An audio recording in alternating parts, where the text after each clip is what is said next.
Relation করার জন্য তো অনেকেই আছে, কিন্তু তাদের মাঝে আমি তোমাকে খুঁজে পাই না। প্রতিটা রিলেশনের শুরুতেই অথবা মাঝে নতুবা শেষে তোমার স্মৃতিগুলো বারবার প্রতিফলিত হয়ে আমাকে কষ্ট দেয়। এতটা বছর পরেও তোমাকে বলতে না পারার কারণ আজও আমায় প্রতিটা মানুষের কাছে কথা শুনতে হয়।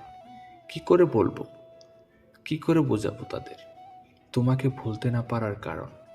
আমার মন জানে, আর আল্লাহ তাআলা জানে তোমার স্থানে অন্য কাউকে বসানো কতটা কঠিন। তোমার স্মৃতিগুলো তোমার মতোই অনেক জেদি। আজ তোমার স্মৃতিগুলোর কাছে একটাই আবদার, তোমার মতো করে তোমার স্মৃতিগুলো যেন আমায় ছেড়ে চলে যায়। আজ আমি যে কোনো কিছুর বিনিময়ে তোমাকে বলতে চাই, মুক্তি পেতে চাই তোমার দুষ্টিমিষ্ট স্মৃতির কোলাহল থেকে। এভাবে নিবু নিবু আগুনে পোড়ার থেকে একেবারে পুরো ছাই হয়ে যাওয়া অনেক ভালো। কতদিন তোমার সাথে দেখা হয় না, তবে এমন একটা দিন নেই যেদিন আমার এই দুচোখ তোমায় খোঁজে না। কতটা রাত তোমার সাথে কথা হয় না, তবে এমন একটা রাত নেই যে রাতে তোমার স্মরণ করি না। কত দিন হলো তোমার দেওয়া সদমা নামগুলো আর তোমার মুখ থেকে শোনা হয় না, তবুও তোমার স্মৃতিগুলো এখনো আমায় সেই নাম ধরে ডাকে। কত আনন্দ আর কষ্টের মুহূর্ত উপভোগ করেছি, বিশ্বাস করো প্রতিটা মুহূর্তে তোমার শূন্যতা অনুভব করেছি। যদিও তোমার স্মৃতিগুলো আমার কাছে পুরনো হয়ে গেছে, তবুও সেই স্মৃতিগুলো মাঝরাতে আমার ঘুম ভেঙে যাওয়ার কারণ হয়ে আছে।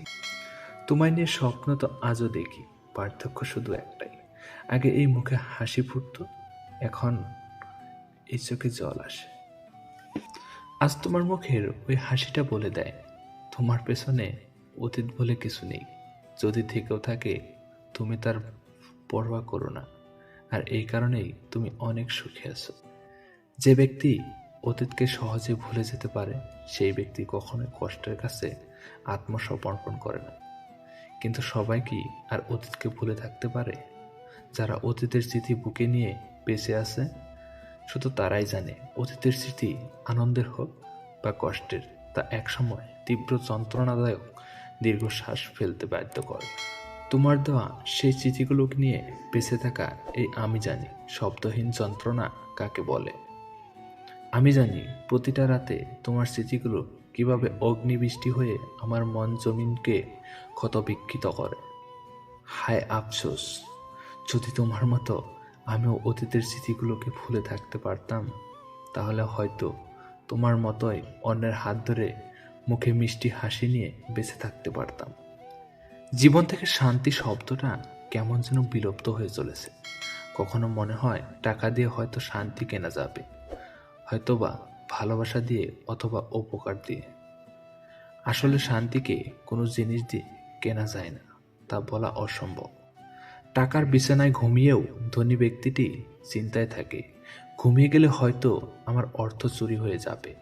এমন অনেক টেনশন আছে যা ধনী ব্যক্তিদের শান্তির ঘুম ঘুমাতে দেয় না। এটাই কি শান্তি? মধ্যবিত্ত পরিবারের ব্যক্তিটিও তার স্বপ্ন পূরণের আশায় দিনরাত কাজ করে যায়। অবশেষে একটা সময় সফলতা পায়, তখন দেখে তার বয়স আজ মৃত্যুর দ্বার প্রান্তে পৌঁছে গেছে। তার সফলতা উপভোগ করার সময় আর নেই। এটাই কি শান্তি?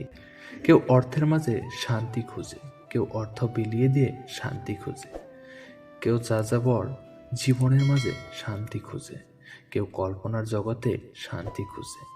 এখানে মজার ব্যাপার হলো সবাই শুধু শান্তির খোঁজ করে, কিন্তু কেউই শান্তি খুঁজে পায় না। তবু কিছু মানুষ অভিনয় করে বলে আমি শান্তিতে আছি।